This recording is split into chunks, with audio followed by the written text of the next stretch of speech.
Fast news కి స్వాగతం.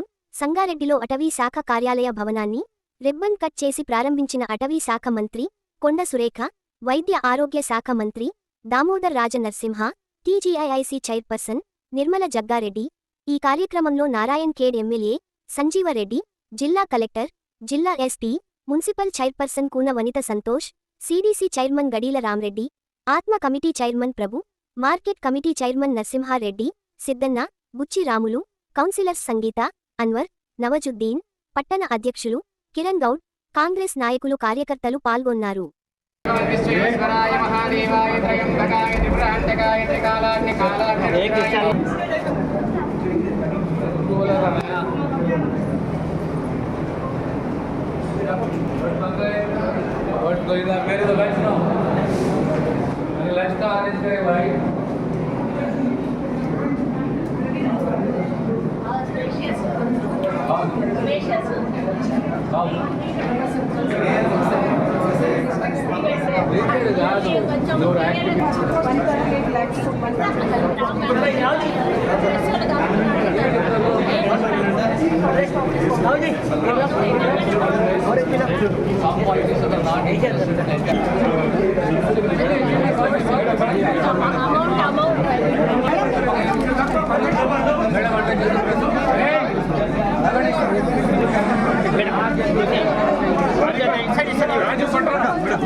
ఒక్క నిమిషం మేడం మేడం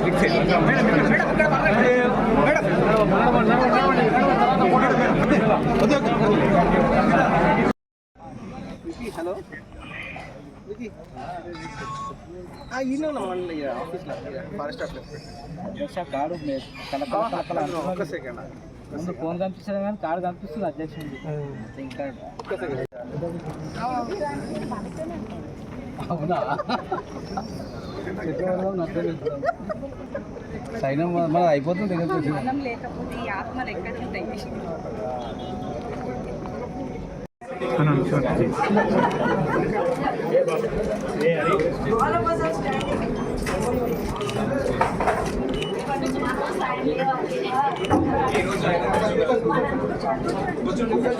సార్ కొంచెం కూర్చోండి.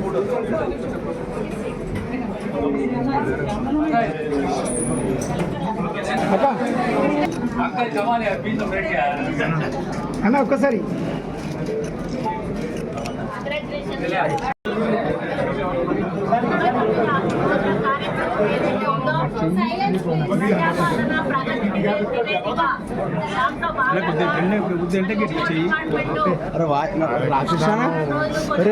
అరే చెయ్యేందుకు చెప్తుంది నా దాపట్ల కాదు చేయాలి. తెలంగాణ ఏ విధంగా ముందుకుపోతా ఉంది, ఇంకా కావలసిన అవసరాలు ఏంటి, మరి కావాల్సిన ఏంటి, మళ్ళీ ఏ విధంగా ఆ యొక్క నియోజకవర్గాల్లో ఆ యొక్క జిల్లాలో మరి అభివృద్ధిని ముందుకు తీసుకెళ్ళాలి అనేటువంటి ఒక ప్రణాళికను సిద్ధం చేస్తూ మరి అన్ని కార్యక్రమాలు కూడా తీసుకుంటూ ముందుకు వెళ్ళడం జరుగుతుంది. అందులో భాగంగా ఈరోజు సంగారెడ్డిలో మరి ఫారెస్ట్ డిపార్ట్మెంట్ తరఫున 2 మరి ఇంకో టూరిజం పార్కులు ఓపెన్ చేయడమే కాకుండా ఒక బీట్ ఆఫీసర్ బిల్డింగ్, అదేవిధంగా ఒక డిఎఫ్ఓ కార్యాలయము plus DFO camp office opening చేయడం జరిగింది. ముఖ్యంగా మరి ఈ బిల్డింగ్ వచ్చేసి 144 లక్షలతోటి తీసుకోవడం జరిగింది సిఐడి ఫండ్స్ నుంచి. అదేవిధంగా బీట్ ఆఫీసర్ యొక్క బిల్డింగ్ వచ్చేసి క్యాంప్ ఫండ్స్ లో తీసుకోవడం జరిగింది. మరి ఈ విధంగా ఈ బిల్డింగ్ 2 కూడా కంప్లీట్ చేయడము మాతోటి ఈరోజు ఈ 99 రోజుల ప్రణాళికలో భాగంగా నేను స్థానిక మంత్రి గారు, ఎమ్మెల్యేలు, అదేవిధంగా చైర్మన్లము అందరము కలిసి మరి జిల్లా అధికారులతో కలిసి ఈ యొక్క బిల్డింగ్లను ఓపెనింగ్ చేసి మరి వాళ్ళకి కూడా చేయడం జరిగింది. ముఖ్యంగా మన ముఖ్యమంత్రి ముఖ్యమంత్రి గారు ఇకో టూరిజము, టెంపుల్ టూరిజం ఈ మూడింటిని కూడా దృష్టిలో పెట్టుకొని అభివృద్ధి పథంలో నడిపించాలని చెప్పి మరి వారు ఎంతో మరి డైరెక్షన్స్ ఇస్తూ మమ్మల్ని ప్రోత్సహిస్తూ ముందుకు నడిపించడం జరుగుతూ ఉంది. మనకు తెలుసు ఇప్పుడు ఉన్నటువంటి వాతావరణ కాలుష్యం కానీ మరి అదేవిధంగా అడవుల నరికివేత కానీ మరి పచ్చదనాన్ని పెంపొందించకపోవడం కానీ మరి బయోడైవర్సిటీ అనేది మనం అది బ్యాలెన్స్ చేయకపోవడం వల్ల కూడా గ్లోబల్ వార్మింగ్ వైపు మనం వెళ్తున్నాము. దానివల్ల మనకి ఎంతో అనారోగ్యాలు, ప్రాణ నష్టము సంభవించడమే కాకుండా వన్యప్రాణులు కూడా ఈరోజు జీవించలేనటువంటి పరిస్థితుల్లో ఉన్నాయి.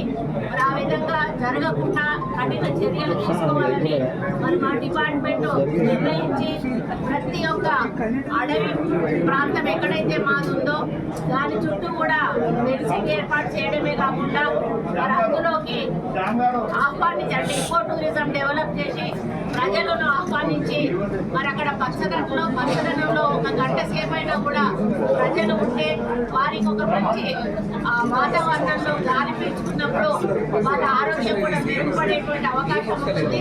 అందులో భాగంగానే ఈరోజు 2 వాటిని ఫారెస్ట్ పార్క్లను వైపు ఓపెన్ చేయడం జరిగింది.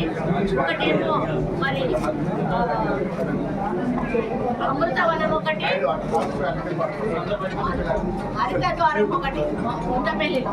ఈ 2 కూడా ఓపెనింగ్ చేయడమే కాకుండా అందులో కావాల్సిన ఫెసిలిటీస్ సైక్లింగ్ చేయొచ్చు, వాకింగ్ చేయొచ్చు, పిల్లలను తీసుకొచ్చి మరి వారితో పిక్నిక్ లాగా కూడా గడిపేటటువంటి అవకాశం ఉంది. కాబట్టి ఇంకా రాను లోపల మరి టెంట్స్ వేయడం కానీ ఇంకా ఎక్కువ జనాలు వస్తే అవసరమైతే బిల్డింగ్స్ చిన్న రూమ్స్ కన్స్ట్రక్ట్ చేసి వాళ్ళు నైట్ స్టే చేయడానికి కూడా మరి అవకాశం కల్పించడము, అదేవిధంగా సఫారీకి లోపలికి వెళ్ళి ఎంజాయ్ చేయడము, ఇటువంటి కార్యక్రమాలన్నీ కూడా మేము తీసుకోవడం జరుగుతూ ఉంది. కాబట్టి మనము ఈ యొక్క వాతావరణ సమతుల్యం పాటించాలంటే తప్పనిసరిగా ప్రతి ఒక్కరు కూడా మొక్కలను పెంచవలసిన అవసరం ఉన్నది. మరి ఒక్కొక్కరు ఒక్క మొక్క చొప్పున పెంచినా కూడా కోట్లాది మొక్కలు ఈరోజు మనం పెంచినట్టు అవుతుంది. కాబట్టి ఈరోజు మనం చూస్తూ ఉన్నాం, ఒక గంట సేపు కాదు కదా, ఒక 10 నిమిషాలు కూడా బయట నిలబడే